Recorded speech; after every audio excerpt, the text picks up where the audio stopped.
سنائی گئیں۔ کہا جا رہا ہے کہ عوامی مظاہروں کے نتیجے میں برطرف کی جانے والی حکومت کے بعد ہزارہا افراد کو مصری حکام نے قید و بند کی سزائیں دی ہیں اور ان میں سے زیادہ تر مرسی کی اخوان المسلمین کے حامی لوگ ہیں۔ الجزیرہ کے مطابق ان کے عربی زبان کی خبروں کے سابق سربراہ ابراہیم ہلال اور گزشتہ سال تک نیوز کے لیے کام کرنے والے اعلیٰ سبلان موت کی سزا پانے والوں میں شامل ہیں۔ الجزیرہ نے یہ بھی بتایا کہ رصد نیوز نیٹ ورک کے ایک اخوان المسلمین حامی صحافی کو بھی سزائے موت سنائی گئی ہے۔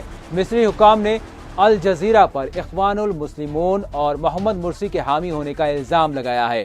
قطر اخوان المسلمون کی حمایت کرتا ہے اور وہاں کی حکمراں خاندانی جماعت نیوز چینل کو پیسے بھی دیتی ہے، یہ کہا جاتا ہے۔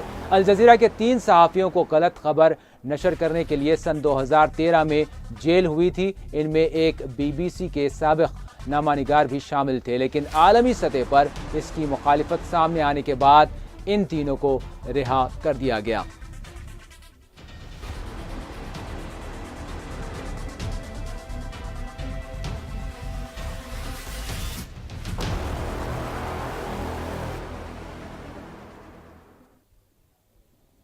جی ہاں ناظرین، آج ہم بات کر رہے ہیں مصر کی۔ یقیناً مصر میں جس طرح سے ایک جمہوری حکومت کو گرایا گیا اور اس کے بعد اس حکومت کے سربراہوں کو اور اخوان المسلمین جو ایک بڑی جماعت ہے، اس جماعت کے تمام اہم قائدین کو مختلف سزائیں دی گئیں اور دی جا رہی ہیں۔ یہاں تک انتہا ہو گئی کہ معزول صدر کو عمر قید کی سزا سنائی جا چکی ہے۔ کیا ہو رہا ہے مصر میں، اس حوالے سے آج ہم تجزیاتی گفتگو کریں گے۔ سب سے پہلے میں سوال کروں گا سجاد صاحب سے۔ سجاد صاحب، آپ کیا سمجھتے ہیں جو ابھی فیصلہ سامنے آیا ہے، کیا اخوان المسلمین کو مکمل طور پر صف ہستی سے مٹانے کی تیاری کر لی ہے سیسی حکومت نے؟ دیکھیے، مسئلہ یہ نہیں ہے کہ اخوان المسلمین کو کیسے ختم کیا جائے گا یا سازشیں تو مسلمانوں کے خلاف بھی ہوتے رہی ہیں ساری دنیا میں۔ تو کسی کو ختم کرنے کے انسانی جو سازشیں ہیں یا پھر انسانی جو ذہن کار فرما ہیں، اس کا تو کبھی ایسا نہیں رہا ہے دنیا میں۔ کبھی کسی نے یہ نہیں دیکھا ہے کہ انسانی منصوبے کامیاب رہے ہوں، کیونکہ سب سے بڑا کارساز تو خدا ہے، سب سے بڑا کارساز تو اللہ ہے۔ تو یہاں اخوان المسلمون جو ہے مصر کی ایک اسلام پسند جماعت تھی۔ جی آپ نے کہا کہ سن 2013 میں محمد مرسی کو بے دخل کیا گیا جبراً، جبکہ وہ منتخب صدر تھے۔ اس سے پہلے انہیں صدر نہ بننے پہلے تو اخوان المسلمون کو جو ہے الیکشن لڑنے نہ دینے کے لیے بہت بڑے پیمانے پہ جو ہے وہاں دھاندلیاں کی گئی تھیں اور کوشش یہ کی گئی تھی کہ اخوان المسلمون کو الیکشن لڑنے نہ دیا جائے، اور اس کے لیے جواز یہ پیش کیا گیا تھا کہ یہ ایک شدت پسند جماعت ہے، یہ ایک دہشت گرد جماعت ہے، یہ ایک ممنوع تنظیم ہے۔ لیکن اخوان نے یہ ثابت کر دیا کہ ہم ایک شدت پسند جماعت نہیں ہیں، بلکہ جمہوریت کا نعرہ ہم نے دیا تھا ملک میں، اور 40 سالہ جو دور اقتدار تھا حسن مبارک کا، جو بلا شرکت غیر محمد مرسی سے پہلے جب بہار آئی تھی، بہار عرب کے نام سے جو ہے عرب ممالک میں تیونس سے جو صدا اٹھی تھی، وہاں جو جمہوریت کی صدا اٹھی تھی، اس صدا نے ایک معنوں میں سب سے زیادہ اگر کسی کو متاثر کیا تھا تو مصر کو متاثر کیا تھا۔ مصر، جیسا کہ آپ نے کہا کہ یقیناً یہ ایک تاریخ رکھتا ہے مصر، مذہبی حوالے سے بھی اور پھر جو ہے تمدن کے حوالے سے بھی، تہذیب کے حوالے سے بھی، اور پھر انسانی تاریخ، انسانی ارتقاء کے حوالے سے بھی مصر کی ایک بہت بڑی تاریخ ہے۔ ہم دیکھتے ہیں پیرامڈس کے حوالے سے ہم بات کریں گے، اگر اہرام مصر کے حوالے سے ہم بات کریں گے تو آپ دیکھیے کہ یہ جو تعمیراتی نظام ہے آج بھی دنیا اش کر اٹھتی ہے۔ انسانی دماغ سوچنے کے قابل نہیں ہوتا کہ یہ جو اہرام، جو دیو ہیکل اہرام ہیں، جو پہاڑ سے زیادہ بلند اہرام مصر کے صحراؤں میں تعمیر کیے گئے تھے آج سے ہزاروں سال فرعونہ کے دور میں، تو یہ کیسے اس کی تعمیر، فن تعمیر کیسے اس کی تعمیر کی گئی تھی، کیسے اتنے بڑے بڑے پتھر جو ہے اتنی بلندی تک جو ہے بٹھائے گئے تھے، دیواریں بنائی گئی تھی۔ تو اہرام مصر دنیا کے 7 عجوبوں میں سے ایک ہیں۔ تو تہذیب کے حوالے سے بھی، تعمیرات کے حوالے سے بھی، تمدن کے حوالے سے بھی، اور اسلامی تاریخ کے حوالے سے بھی مصر کی اپنی ایک عظمت ہے، مصر کا اپنا ایک جو ہے مقام ہے. اور پھر آج بھی دیکھیے مصر کو جو ہے جامعہ ازہر کے حوالے سے مصر کی ایک بہت ایک الگ شناخت تھی. لیکن افسوسناک پہلو یہ ہے کہ جب اخوان المسلمون کی حق میں وہاں صدا بلند ہوئی اور ہزاروں کی تعداد نہیں بلکہ لاکھوں کی تعداد میں لوگ جو ہے مصر کے فردوس اسکوائر میں جمع ہونے لگے تھے, جو قاہرہ کا مرکزی مقام تھا, مرکزی چوراہا تھا, مرکزی جو ہے ایک مرکز تھا. اور پھر وہاں حسن مبارک کے خلاف آواز بلند ہوئی اور ایک مختصر سے انقلاب کے بعد حسن مبارک کو, جو 40 سالہ اقتدار کو حسن مبارک کے وہاں سے ان کو اقتدار کو ختم کیا گیا اور پھر وہاں الیکشن کا دور آیا. تو آپ دیکھتے ہیں کہ کیسے محمد مرسی کو صدر بننے نہ دینے کے لیے سازش کی گئی. 17 بار وہاں پہ الیکشن ہوئے ہیں, صدارت انتخابات. کسی ملک کی تاریخ میں اس سے بڑا مذاق نہیں ہو سکتا کہ ایک منتخب صدر کو کسی نہ کسی بہانے سے پھر یہ کہا جا رہا تھا کہ آپ دوبارہ انتخاب کا سامنا کریں. 17 بار جب انتخابات وہاں پہ ہو گئے, 17 بار انتخابات محض اس لیے منسوخ کیے گئے کہ محمد مرسی کو وہاں اکثریت مل رہی تھی. 17 بار کے بعد آخر تک ہار کے محمد مرسی کو ملک کا صدر نامزد کر دیا گیا. ایک معنوں میں جمہوریت کی جیت ہو گئی تھی. لیکن اس جیت کا مزہ شاید 6 مہینے بھی وہاں کی عوام نے نہیں لیا. یہ جو عالمی سازشیں تھی, ان عالمی سازشوں میں سب سے بڑا جو سازشی تھا وہ یہودی تھا, جو اسرائیل تھا. کیونکہ محمد مرسی نے اقتدار سنبھالنے کے بعد, صدر بننے کے بعد سب سے پہلا کام انہوں نے یہ کیا تھا کہ غزہ کی سرحد کھول دی تھی اور اعلان کیا تھا کہ غزہ کے فلسطینی کھلے عام مصر میں داخل ہو سکتے ہیں. جو رفح کراسنگ ہے, جو مصر کو فلسطین کے خاص طور پہ غزہ پٹی کے علاقے سے ملاتی ہے, جس کی ناکہ بندی اسرائیل نے کر رکھی ہے, سب سے پہلا کام محمد مرسی نے غزہ کی سرحد کھولی تھی. اس سرحد کے کھولنے کے بعد سب سے زیادہ اگر کوئی خوف زدہ ہوا تھا تو اسرائیل ہوا تھا. لیکن المناک پہلو یہ ہے کہ محمد مرسی کو اگر کسی نے اقتدار سے بے دخل کیا ہے تو وہ اپنوں نے کیا ہے. چاہے وہ عبدالفتاح سیسی کا نام لے لیں, چاہے وہ عرب حکمرانوں کا نام لے لیں, چاہے وہ شاہ سلمان کا نام لے لیں, چاہے پھر شاہ سلمان کے پیشرو کا نام لے لیں. ان کو محمد مرسی کو اگر وہاں سے ہٹایا گیا, ایک اسلام پسند جماعت کو اگر وہاں سے اقتدار سے بے دخل کیا گیا اور اسرائیل کو مضبوط کرنے کا خطے میں کام کیا ہے, تو یہ اپنوں نے کیا ہے. یہ سب سے بڑا المیہ ہے اس خطے کے اس جو انقلاب کا, جس کو ہم بہار عرب کے نام سے جانتے تھے. اس وقت سینئر صحافی حیدرآباد سے جڑ رہے ہیں شجیع اللہ فراست صاحب. السلام علیکم. وعلیکم السلام. جی فراست صاحب, آج ہم مصر کے سیاسی حالات کے حوالے سے بات کر رہے ہیں اور بالخصوص جو اخوان المسلمین کے سربراہ جو معزول صدر ہیں, جو قید میں ہیں مصری حکومت کی, ان کو جو سزا سنائی گئی اور دیگر اخوانیوں کو بھی جو سزا سنائی گئی ہے, اس حوالے سے بات کر رہے ہیں. آپ کیا سمجھتے ہیں یہ جو سزائیں دی جا رہی ہیں اور جو شکنجہ کسا جا رہا ہے, کیا سمجھتے ہیں آپ, کیا اخوان المسلمین کو مکمل طور پر ختم کرنے کا سیسی حکومت نے تہیہ کر لیا, اور واقعتاً آپ اخوان المسلمین کو اس وقت کس اسٹیج پر دیکھ رہے ہیں؟ دیکھیے, اخوان المسلمون مصر کی ایک یعنی بہت ہی اہم جماعت ہے جو وہاں کی گلی کوچوں میں رہتی ہے, بستی ہے اور وہاں سے اٹھی ہے. تو یعنی جب عرب انقلابات, عرب بہار کے بعد 2001 میں جب یعنی ان کی حکومت بنی, یہ ایک تاریخ رہی ہے. آپ یعنی دنیا کی تاریخ اٹھا کر دیکھ لیں, جب بھی کسی ایسی اسلام پسند اور یعنی مذہبی جڑیں رکھنے والی جماعت نے حکومت بنائی ہے, چاہے وہ الجیریا میں 1991-92 کے انتخابات لے لیں, یا 2006-07 میں فلسطین میں حماس کی کامیابی لے لیں, یا اس 2012 میں جو انتخابات ہوئے مصر کے, اس میں اخوان کی کامیابی لے لیں, تو یہ کچھ دنیا میں ایسی طاقتیں ہیں جنہیں یہ راس نہیں آتی, یہ بات پسند نہیں آتی کہ اسلام پسند جماعتیں حکومت میں رہیں. تو جب اخوان المسلمون نے کچھ اپنے دستور میں تبدیلی کرتے ہوئے فریڈم اینڈ جسٹس پارٹی کے نام سے انتخابات لڑا اور معمولی اکثریت صحیح جب اس نے کامیابی حاصل کی, تو یہ ان عالمی طاقتوں کو یہ بات پسند نہیں آئی اور انہوں نے علاقے کے کولیبریٹرز کے ساتھ اور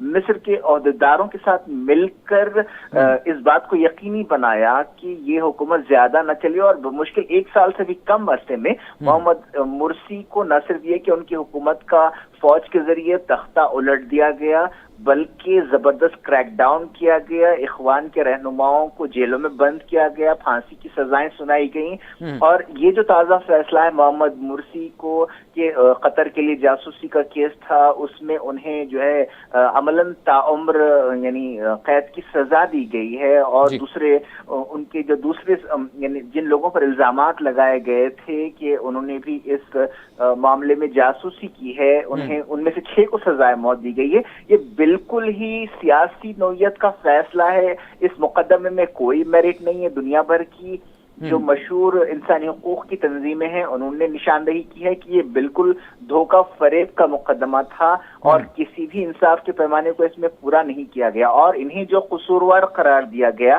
اس میں یہ ہے کہ جو پولیس کی داخلی تحقیقات کی بنیاد پر اور دباؤ میں جو ملزمین کے یعنی اقبالی بیانات لیے تھے ان کی بنیاد پر یہ مقدمے کا فیصلہ سنایا گیا ہے، بالکل سیاسی نوعیت کا ہے اور قابل مذمت ہے، اور اس کے لیے عملاً یہ جو وہاں کی سیسی حکومت ہے، فوجی حکومت ہے عملاً، اور اس کے جو انٹرنیشنل کولیبریٹرز اور سرپرست ہیں یہ لوگ ذمہ دار ہیں ان حالات کے۔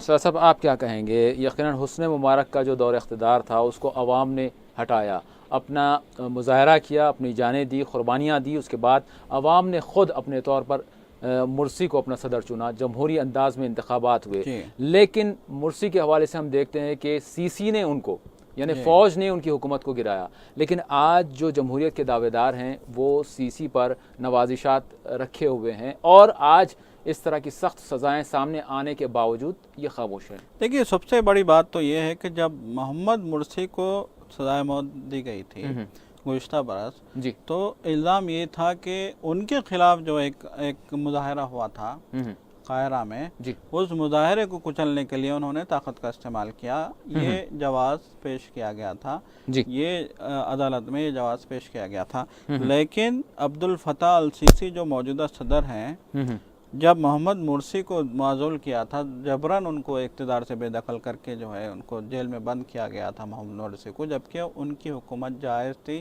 ان کی حکومت جمہوری تھی، ان کی حکومت باضابطہ انتخابات کا سامنا کرنے کے بعد جو ہے آئی تھی، چن کے آئی تھی، عوام کی بنی ہوئی حکومت تھی۔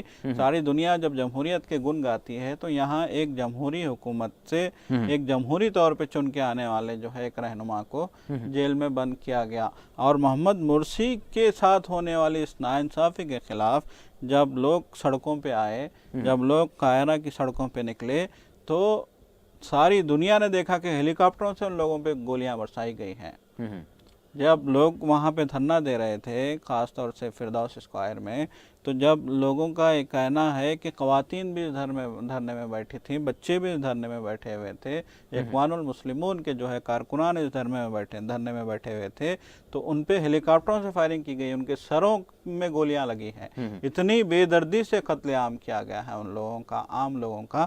تو محمد مرسی کو تو یہ کہے کہ سزائے موت دی جا رہی ہے کہ انہوں نے جو ہے کچلنے کی کوشش کی تھی اپنے خلاف ہونے والے کسی بغاوت کو، جبکہ عبدالفتاح السیسی نے یہ جو کارنامہ انجام دیا ہے، یہ جو قتل عام کیا ہے، یہ سفاکی کا انتہائی سفاکی کا واقعہ قرار دیا ہے انسانی حقوق کی تنظیموں نے اس واقعے کو، لیکن اس واقعے پہ کسی کی کان پہ جو بھی نہیں رینگتی، بلکہ ناجائز طور پہ آج بھی وہ صدر بنے ہوئے ہیں۔ جی فراز صاحب آپ کیا کہیں گے؟ یہ جو نوازشات ہیں مغربی دنیا کی، یا پھر جو اپنے آپ کو جمہوریت کا علمبردار کہتے ہیں ان کی، اور بالخصوص جو خطے کے عرب ممالک ہیں ان کی بھی، تو آپ کس طرح سے دیکھتے ہیں؟ کیا وہ وجوہات ہیں کہ سی سی نور نظر بنے ہوئے ہیں؟ دیکھیے اول تو یہ کہ میں یعنی بظاہر تو مغربی ممالک یعنی جمہوریت کے چیمپئن بنے پھرتے ہیں، لیکن انہیں جمہوریت سے کوئی سروکار نہیں ہے، انہیں اپنے مفادات کی تکمیل سے غرض ہے۔ یہ تکمیل شاہی سے بھی ہو سکتی ہے، ڈکٹیٹرشپ سے بھی ہو سکتی ہے، فوج سے بھی ہو سکتی ہے۔ تو یہ خیال غلط ہے اور تاریخ نے غلط ثابت کیا ہے، کیونکہ آپ نے دیکھا کہ جیسے میں ابھی ذکر کر رہا تھا کہ حماس کو اقتدار کرنے نہیں دیا گیا، اگرچہ اس نے انتخابات میں کامیابی حاصل کی تھی، اور الجیریا میں اسلامک سالویشن فرنٹ کو حکومت کرنے نہیں دیا گیا جس نے الجیریا میں کامیابی حاصل کی تھی۔ اس کے بجائے یعنی ڈکٹیٹرشپ کی حوصلہ افزائی کی گئی اور شاہی کی حوصلہ افزائی کی گئی۔ تو یہ تصور غلط ہے کہ مغربی ممالک جمہوریت کے یعنی علمبردار ہیں, انہیں اپنے مفادات کی تکمیل سے غرض ہے. اور یعنی عرب ممالک کا بھی جو رویہ ہے, بالخصوص سعودی عرب کا, ان لوگوں نے یعنی کافی زیادہ مدد کی ہے موجودہ جو مصر کی حکومت ہے, سی سی کی حکومت. اس کی وجہ یہی ہے کہ ان کے مفادات بندھے ہوئے ہیں. اور سب سے بڑی بات کہ اخوان کا جب اقتدار ہوا تھا وہاں پر تو سب سے زیادہ خطرہ, وہاں پر چیلنج جو تھا وہ اسرائیل کو تھا. اسرائیل نے غزہ کی غیر انسانی ناکہ بندی کر رکھی ہے. یعنی دنیا کے ضمیر کو, یعنی انتہائی شرم کی بات ہے کہ 2007 سے آپ نے یعنی ایک کھلی جیل بنا دیا ہے غزہ کو. وہاں کے لوگ ترس رہے ہیں. اور ابھی ابھی جو تازہ خبریں آ رہی ہیں کہ وہاں پر مغربی کنارے میں بھی جو ہے رمضان کے مہینے میں پانی بند کر دیا گیا. بہرحال یعنی محمد مرسی نے صدر بننے کے بعد غزہ کی سرحد کھولی تھی اور غزہ کی جو رفح کراسنگ ہے کھولی تھی. یہ بات یعنی اسرائیل کو ناگوار گزری. اور جیسا کہ ساری دنیا جانتی ہے کہ دنیا کے بڑے ممالک میں اور دنیا کے دوسرے مقامات پر جو حکمراں ہوتے ہیں انہیں یعنی بٹھایا جاتا ہے ایک مخصوص لابی کے ذریعے جسے ہم سیونی لابی کے نام سے جانتے ہیں. بہرحال یہ مفادات کا ٹکراؤ ہے اور اپنے مفادات کے لیے مغربی ملک ہوں یا عرب ملک ہوں, طاقتور عرب ملک ہوں, ان کے ذریعے مرسی کی حکومت کو گرانے والوں کی سرپرستی کی گئی. ان کی یعنی اب بھی ان کی مالی مدد کی جا رہی ہے. اور آپ نے دیکھا کہ گزشتہ دنوں سعودی عرب کے شاہ سلمان نے وہاں کا دورہ کیا تھا. اور اس سے یعنی تعلقات کی گہرائی کا اس سے بڑا ثبوت کیا ہو سکتا ہے کہ عوامی مخالفت کو نظر انداز کرتے ہوئے اسی مصر کے ڈکٹیٹر نے سعودی عرب کو 2 جزیروں کا تحفہ دیا. بہرحال یہ مفادات ہیں اور یعنی جو انسانی مسائل ہیں ان پر توجہ ہونی چاہیے. لیکن افسوس کی بات ہے کہ اصل انسانی مسائل کو حل نہیں کیا جا رہا ہے اور یہ مجرمانہ غفلت ہے مغربی ملکوں کی اور عرب ممالک کی. جی سر صاحب, کیا کہیں گے آپ, کیا اخوانیوں کی حکومت اگر برقرار ہوتی رہتی تو کیا فلسطینیوں کی واقعتاً مدد جاری رہتی؟ دیکھیے, حماس کا جو نظریہ ہے اخوان کا بھی وہی نظریہ ہے. حماس ایک اسلام پسند جماعت ہے فلسطین کی جو جد و جہد کرتی ہے مسجد اقصی کی آزادی کے لیے, جو جد و جہد کرتی ہے بیت المقدس کی آزادی کے لیے, جو اسرائیلیوں کو فلسطین سے نکال پھینکنے کی جد و جہد کا عزم کیے ہوئے ہے. اخوان بھی اسی نظریے کی حامل جماعت تھی اور حماس اور اخوان کے نظریات بہت زیادہ جو ہے ایک دوسرے سے ملتے تھے. دونوں کا ایک ہی اسلامی ایجنڈا تھا. ہم تو سیدھی بات کریں گے کہ یہ ایک اسلامی ایجنڈا ہے.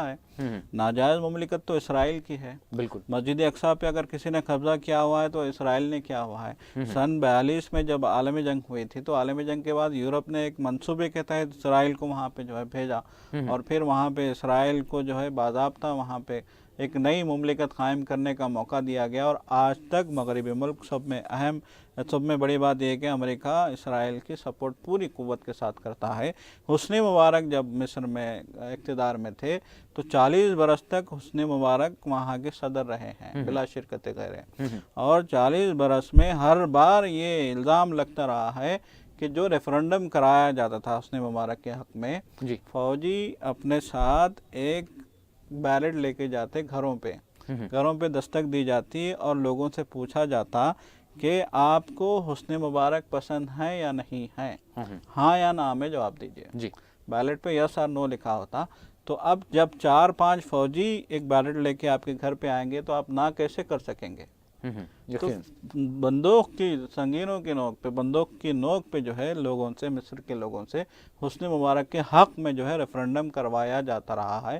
ہر 4 سال میں وہاں پہ ریفرنڈم ہوتا تھا اور جب بھی ریفرنڈم ہوتا تو انسانی حقوق کی تنظیمیں اور وہ تنظیمیں جو جمہوریت کے علمبردار تھیں وہ حسنی مبارک کی جو ہے پاور پہ بھی شک و شبے کا اظہار کرتی تھی.